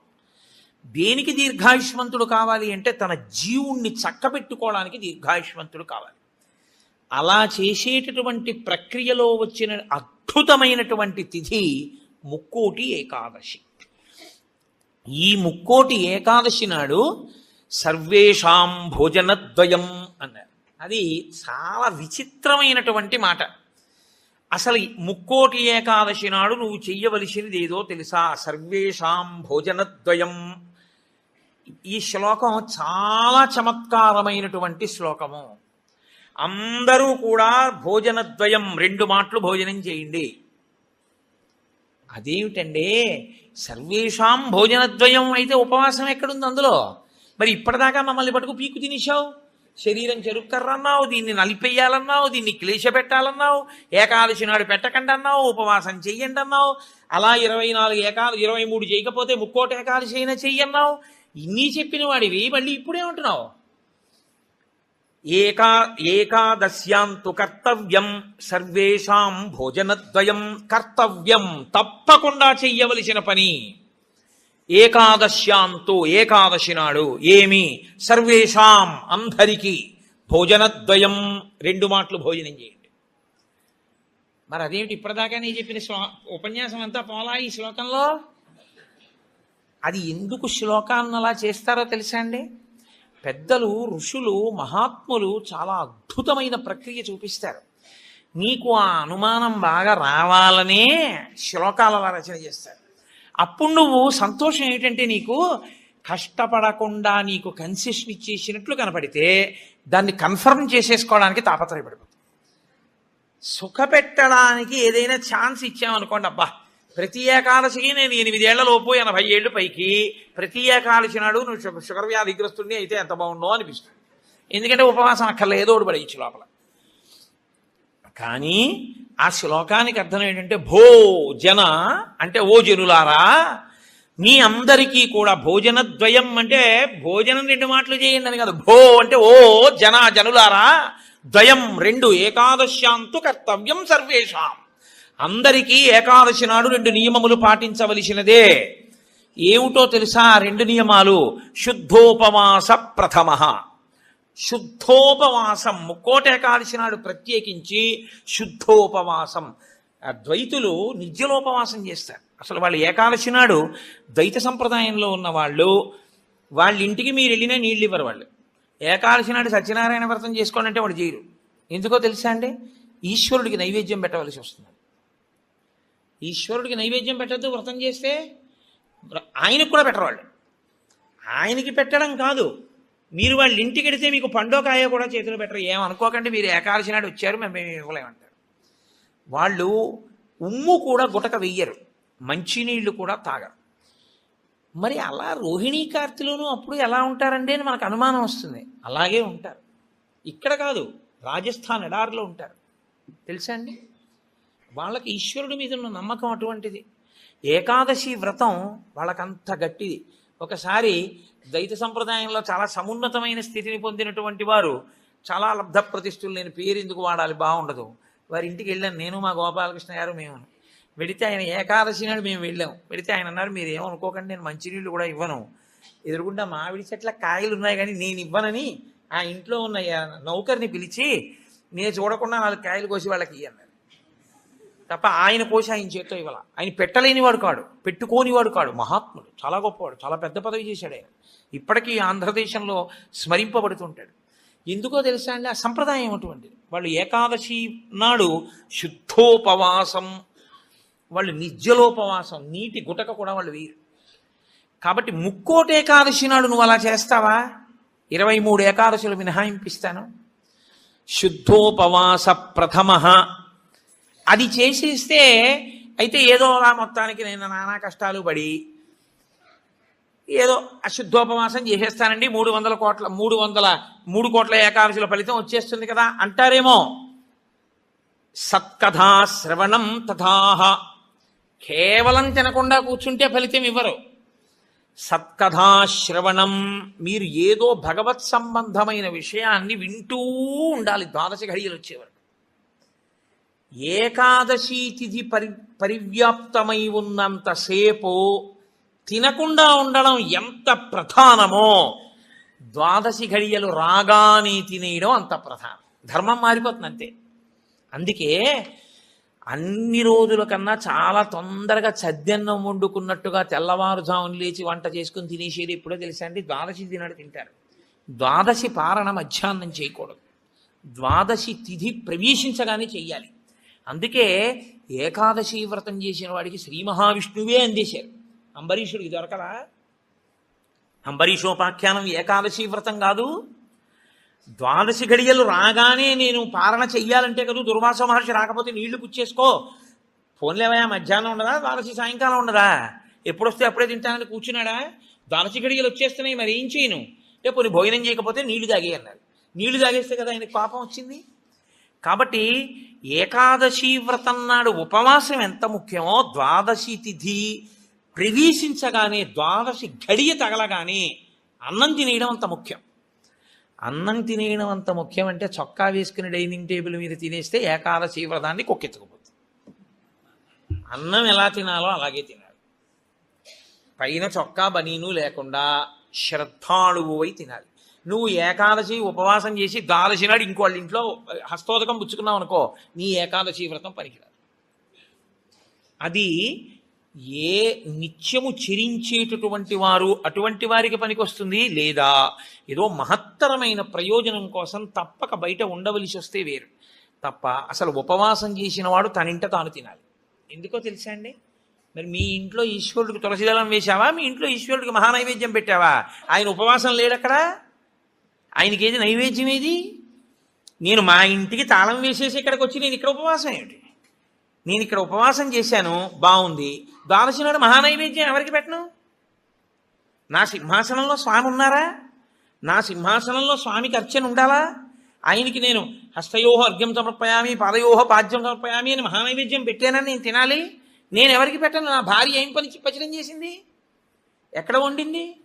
అందుకే పెద్ద పెద్ద నైమిత్తిక తిథులలో అసలు ఇల్లు విడిచిపెట్టి వెళ్ళకూడదు. వెడితే ఏమవుతుందంటే అసలు తను చేయడానికి అవకాశాన్ని కోల్పోతాడు. మరి నువ్వెందుకు వచ్చావు గుంటూరు అనొచ్చు. ఇంతకన్నా గొప్ప విషయం ఏదో చెయ్యవలసిన అవసరం ఒకటి ఉంది.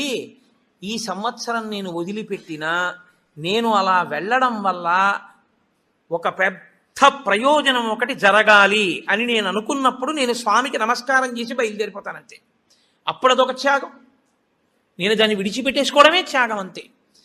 అందుకే ఏకాదశి వ్రతం అంటే ఏకాదశి వస్తోంది కదండి నేను బయటికి ఎలా వస్తానని అడగాలి నువ్వు. అంతేగాని ఏకాదశి వస్తుంటే నువ్వు బయటికి వెళ్ళిపోతే వ్రతం ఎలా చేస్తావు? కాబట్టి గుంటూరు వచ్చి ఉపవాసం చేయొచ్చా? చేయకూడదు. కాకినాడలో ఉండి ఉపవాసం చేయాలి.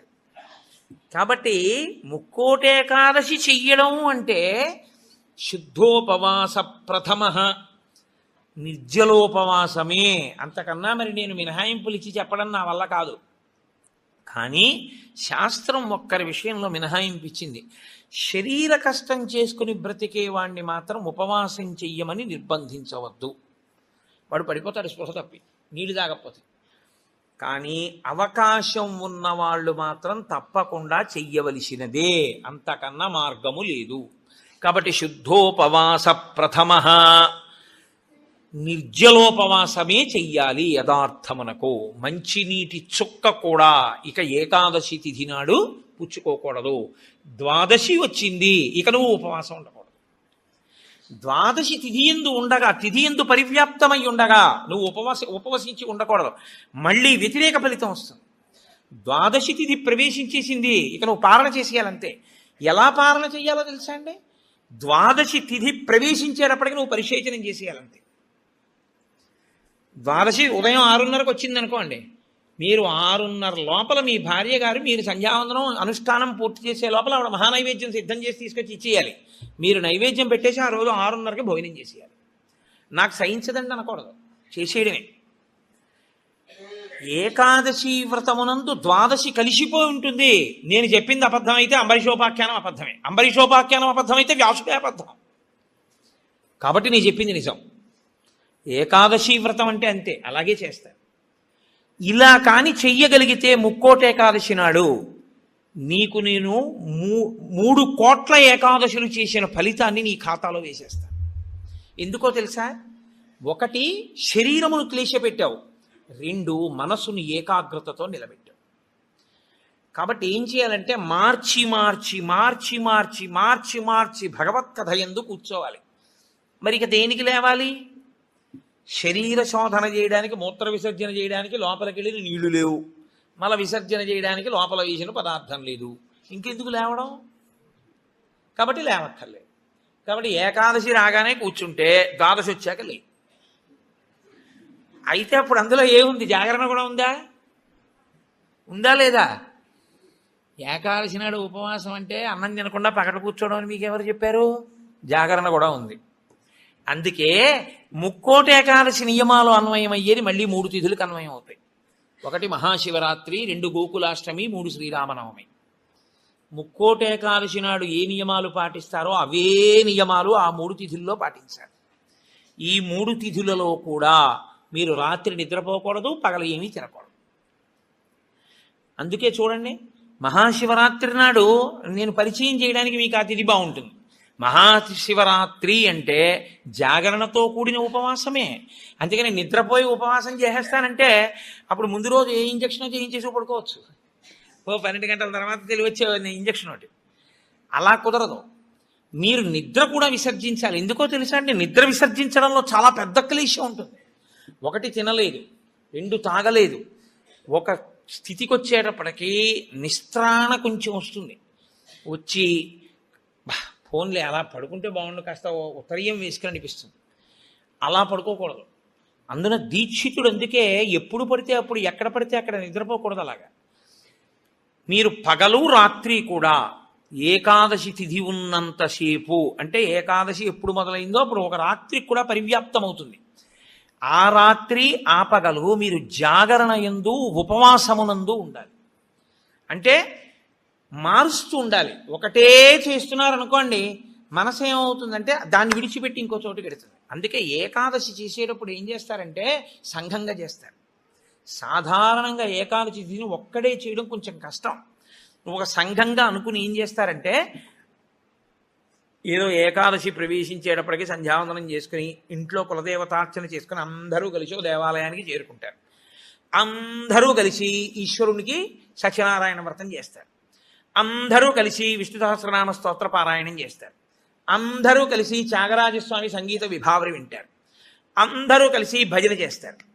అందరూ ఎవరో లేచి నాట్యం చేస్తారు, మిగిలిన వాళ్ళు చూస్తుంటారు. మారుస్తారు. మార్చి మార్చి మార్చి మార్చి భగవత్ శబ్దమునందే లీనమైపోతారు. ఏది చేస్తున్నా ఈశ్వర నామం పడుతూ ఉంటుంది. ద్వాదశి నాడు అన్నం తింటుంటే ఏది విన్నా గోవింద గోవింద అని అవే వినపడుతుంటాయి. ఇంకా ఏదో వెంకటాచలంలో 10 రోజులు ఉండి వచ్చిన వాడికి ఎక్కడ చూసినా గోవింద అని వినపడినట్టు ఇంకా అస్తమానం గోవింద అని వినపడుతుంటుంది.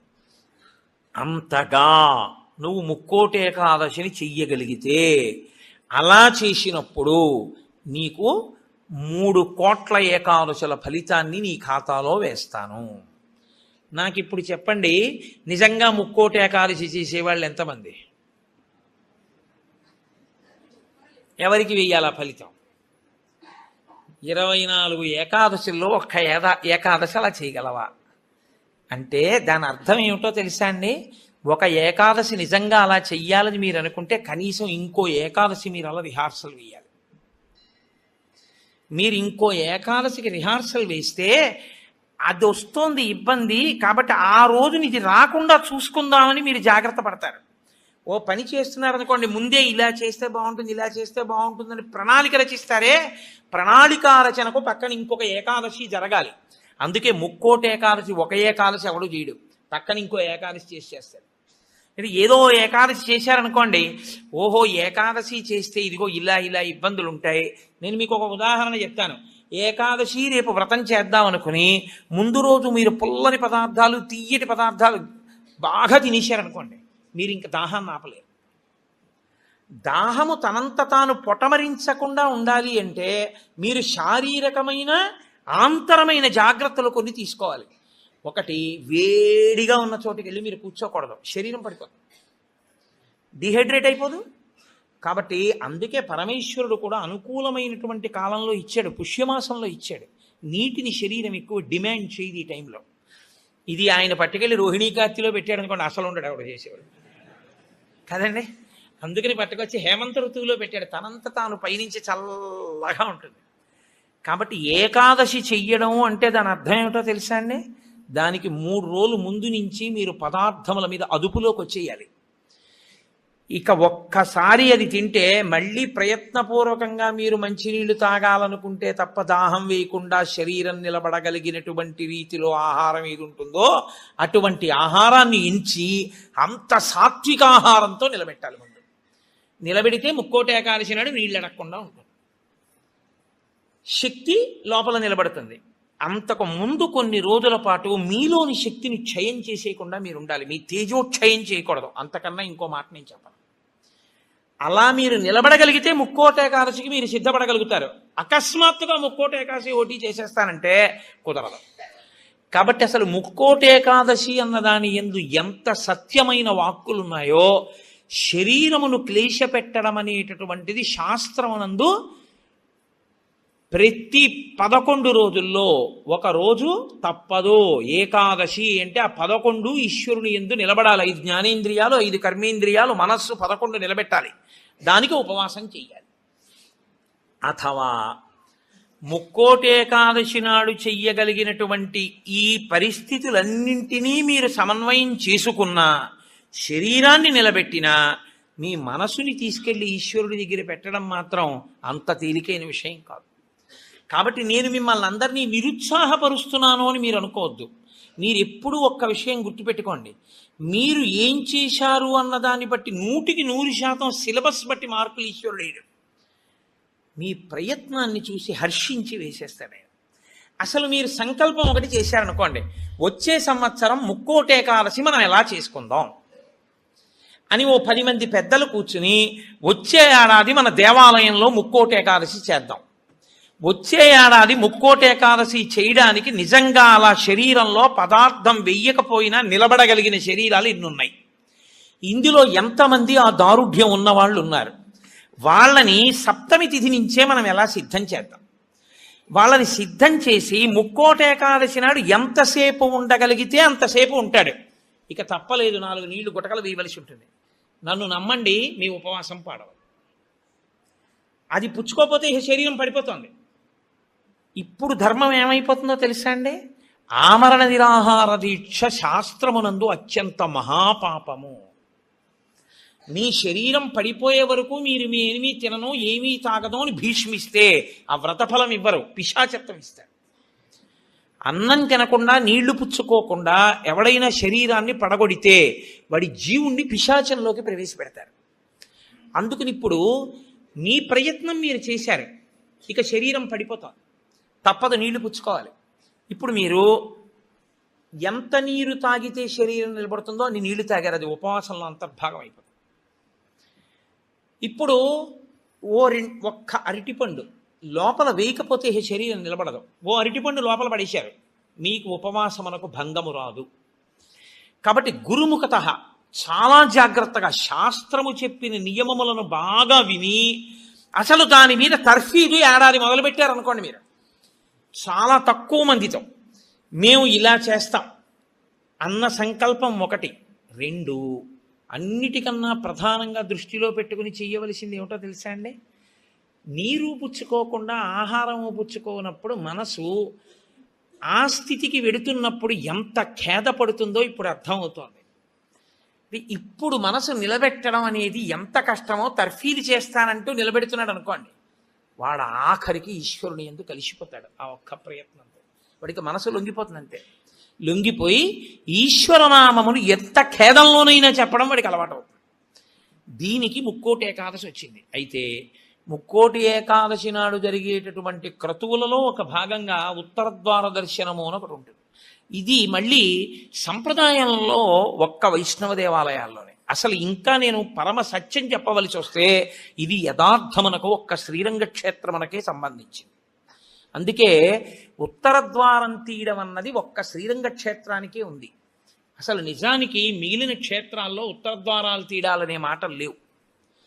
కాలక్రమంలో ఏమైందంటే అందరూ శ్రీరంగ క్షేత్రానికి వెళ్ళి ఇన్ని కోట్ల మంది ఉత్తరద్వార ప్రవేశం చేయలేరు. కాబట్టి కొంతలో కొంత ఎక్కడ ఉన్న విష్ణు క్షేత్రాన్ని అక్కడే శ్రీరంగ క్షేత్రంగా భావన చేసి రంగనాథుణ్ణి స్మరిస్తూ ఉత్తరద్వారంలోంచి వెడతారు. ఉత్తరద్వారంలోంచి ఆ రోజున శ్రీ మహావిష్ణువు ఏమీ చెయ్యలేనివాడు, అన్ని విధాల ఇంకా అసలు నేను ఈశ్వర ఏమీ చెయ్యలేను, నువ్వే నాకు ఆధారం, నువ్వే నన్ను తీసుకుపో అన్నవాణ్ణి ఉత్తరద్వారం తెరిచి తనతో తీసుకుపోతాడు. ఉత్తరద్వారం తీస్తే మీరు ఎటువైపు కడతారు? ఉత్తరానికి కడతారు కదండి. ఉత్తరద్వారం ఎందుకు తీయడం? దక్షిణ ద్వారం తీయకూడదా, తూర్పు ద్వారం తీయకూడదా? తూర్పు మంచిది కదా, మరి ఉత్తర ద్వారం ఎందుకు? అంటే మీరు యథార్థాన్ని గమనిస్తే ఉత్తరాన ఏముంటుందో తెలుసా అండి? హిమాలయాలు ఉంటాయి, ఉత్తరాన కైలాసం ఉంటుంది, ఉత్తరాన మృత్యుంజయుడు పరమేశ్వరుడు ఉంటాడు. ఉత్తర దిక్కుకి ప్రయాణం చెయ్యడం అంటే దక్షిణ దిక్కుకి ప్రయాణం ఆగిపోవాలి. దక్షిణ దిక్కుకి ఏది ఎడుతుందంటే శ్మశానం ఉంటుంది దక్షిణ దిక్కున. ఎన్ని కోట్ల జన్మలెత్తినా ఆఖరికి శరీరం వెళ్ళిపోయేది అక్కడికి. ఎవడు ఈశ్వరుడితో పాటు ఉత్తినే ఉత్తరద్వారంలోంచి వెళ్ళడం కాదు, అసలు నిజంగా ఉత్తరద్వారంలోంచి వెళ్ళడం అంటే ఏమిటో తెలుసా అండి? ఈశ్వరుడి పల్లకి వెళ్ళి పల్లకి వెంట వీళ్ళు వెళ్ళాలి. అసలు శాస్త్రం అది. ఈశ్వరుడికి ఆ రోజున అర్చన చేసి పల్లకి పట్టుకుని పల్లకీని తీసుకెడతారు ఉత్తరద్వారంలోంచి, ఆయనతో వెళ్ళాలి. నువ్వు తినే ఉత్తరద్వారంలోంచి వెళితే నీకేం వస్తుంది? ఆయన వెళ్ళిన ఉత్తరద్వారంలోంచి వెళ్ళాలనుకోవాలి. అథవా అసలు నిజంగా వెళ్ళవలసింది ఏమిటంటే ఈశ్వరుడితో వెళ్ళాలి. కనీసంలో కనీసం నీ బాధ్యత ఏమిటి? ఉత్తరద్వారంలోంచి నువ్వు వెళ్ళాలనుకుంటే ఈశ్వరుడితో వెళ్ళేటప్పుడు ఎలా వెళ్ళాలో నువ్వు అలా వెళ్ళాలి. ఈశ్వరుడితో వెళ్ళేటప్పుడు వెళ్ళేవాడు ఎలా వెళ్ళాలి? వైదికంగా వెళ్ళాలి.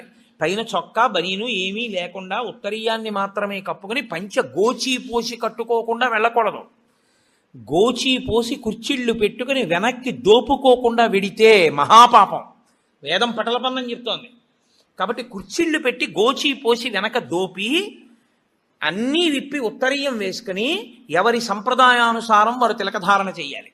నీకు ద్వాదశనామములైతే ద్వాదశనామములు, నాకు విభూతి ధారణ ఎలా చెప్తే అలా నేను విభూతి ధారణ నేను చేసి శ్రీరంగనాథుడితో కలిసి ఆయన పల్లకీతో నేను ఉత్తరద్వారంలోంచి మౌనంగా కానీ భగవన్నామని చెప్తూ కానీ ఆయన వెంట వెడితే నా ప్రాణోత్క్రమణం అయినప్పుడు కూడా ఆయన నన్ను అలాగే తీసుకెడతాడు. ఉదారుడై నన్ను నమ్మి, శాస్త్రం నమ్మి నాతో ఓ రోజు వచ్చాడు కాబట్టి ఇప్పుడు అలాగే తీసుకెడతానని ఉత్తరద్వారంలోంచి తీసుకెడతాడు.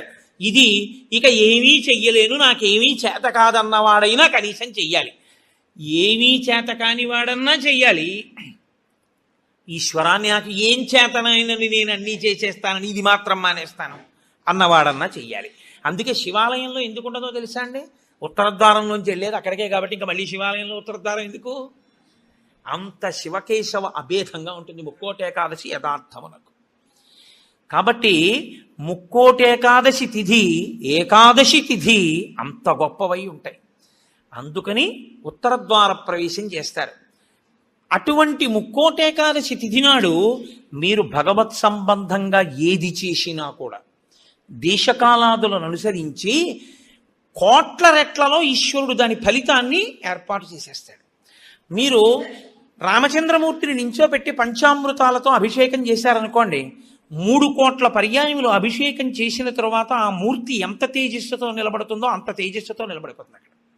ఇప్పుడు ఆ వంశానికి ఆ దేవాలయానికి ఎంత శక్తి వచ్చేసిందో మీరు ఆలోచించండి. మీరు ఒక తులసిదళం పట్టుకొచ్చి శ్రీ మహావిష్ణువుకి ఇచ్చారనుకోండి, మీరు 3 కోట్ల తులసిదళాలు పట్టుకొస్తే ఏ ఫలితమో ఆ ఫలితం ఇస్తారు. 3 కోట్ల ఏకాదశుల్లో 3 కోట్ల తులసిదళాలు పట్టుకొచ్చి ఇచ్చిన ఫలితం. మీరు రేపొక్కసారి శ్రీరామ రామ రామే తిరమే రామే మనోరమే అన్నారనుకోండి, 3 కోట్ల పర్యాయములు విష్ణు సహస్రాన్ని పారాయణ చేసిన ఫలితం వేస్తారు. రేపు అన్ని 3 కోట్ల మీద వేస్తారు. రేపు మీరేమీ చేయలేదనుకోండి, 3 కోట్ల పాపాలు చేసిన ఫలితం వేస్తారు. మరి అంతే కదండి. 100 మంది పరీక్ష కడితే 30 మంది పాస్ అయ్యారని నేనంటే 70 మంది ఏమైనట్టు? ఫెయిల్ అయినట్టేగా. మరి ఏమీ చెయ్యని వాడు ఏమైనట్టు? పాపాన్ని పొందినట్టు కాదా 3 కోట్ల పాపాలని? కాబట్టి ఉత్తరద్వార దర్శనము చెయ్యాలి, ఉపవాసము చెయ్యాలి. ఇందులో ఎవరెవరు ఏ మినహాయింపులో కెడతారో మినహాయింపును అనుభవించినా తాను చెయ్యగలిగింది చెయ్యాలి. నేను ఏమీ చెయ్యలేని వాడిని అనడానికి మాత్రం నీకేమీ లేదు. నువ్వు అసలు కదలలేని వాడి అయితే ఇంట్లో కూర్చుని గోవిందనామైనా చెప్పాలి. కాబట్టి రేపొక్క రోజు ఉదయం నుంచి కనీసం రాత్రి నిద్రపోయే వరకు జాగరణ చేయకపోయినా, నిద్రపోయే వరకు భగవన్నామమునందు మాత్రమే నిబద్ధుడయ్యుంటే అంతకన్నా భాగ్యమే ఉంటుంది. హరిప్రసాద్ గారి ద్వారా ఏ రామాయణాన్ని ఇక్కడ చెప్పించాడో రామచంద్రమూర్తి, ఆ రామచంద్రమూర్తే ఇక్కడ ఒక గొప్ప కార్యాన్ని రేపు చేయిస్తున్నాడు. రేపు శ్రీరామాయణం జరిగిన 42 రోజులు ఏ మూర్తులు, ఏ స్వామి, నేను మూర్తులు అనడం కూడా నాకు ఇష్టం ఉండదు, ఏ స్వామి ఆ వేదిక మీద కూర్చుని చెప్పించారో ఆ స్వామి రేపు ఇక్కడి నుంచి బయలుదేరి, నాకు ఆ అడ్రస్ కరెక్ట్గా తెలియదు, హరిప్రసాద్ గారు చెప్తారు, అక్కడికి విరాజమానుడు అవుతాడు. రేపు స్వామితో పాటు నడవడం అదృష్టం కదండి. ఉత్తరద్వార దర్శనం చేసుకుని రేపు స్వామితో పాటు రామనామం చెప్తూ మనం అందరం ఆ ప్రదేశానికి చేరుకోగలిగితే అక్కడ స్వామికి పంచామృతాభిషేకాలు చేసి స్వామిని పెడతారు. అక్కడ భజనలు ఉంటాయి, విష్ణు సహస్రనామ స్తోత్ర పారాయణ ఉంటాయి. కాకినాడ నుంచి త్యాగరాజస్వామి కీర్తనలే తన ఊపిరిగా బతికేటటువంటి మా అక్కగారు పెద్దాడ సూర్యకుమారి గారు వచ్చారు. ఆవిడ రామచంద్రమూర్తి యొక్క కీర్తనల మీద కచేరీ చేస్తారు. ఆ రామనామ సంకీర్తన ఉంటుంది. హాయిగా మీరు అంతగా మన శరీరాలు అలవాటు పడిపోయాయి కాబట్టి పడిపోతుందేమో అనుకుంటే, నేను అనుకుంటున్నాను ఆయన పెట్టడానికి సిద్ధహస్తుడు కాబట్టి ప్రసాదం కూడా కొంచెం సాత్వికంగా ఉంటుంది అని, కాబట్టి కొద్దిగా సాత్విక ప్రసాదం ఉంటుంది. కాబట్టి ఆ సాత్విక ప్రసాదం పుచ్చుకొని సాయంకాలం వరకు కూర్చోవచ్చు. చక్కగా రామనామం చెప్తూ 1 గంట రామనామం రాస్తూ, ఇక అంతకన్నా భాగ్యమే ఉందండి. ముక్కోటే కాల్చినాడు, రేపు పుస్తకాలు ఇప్పించండి అయ్యా మాకు.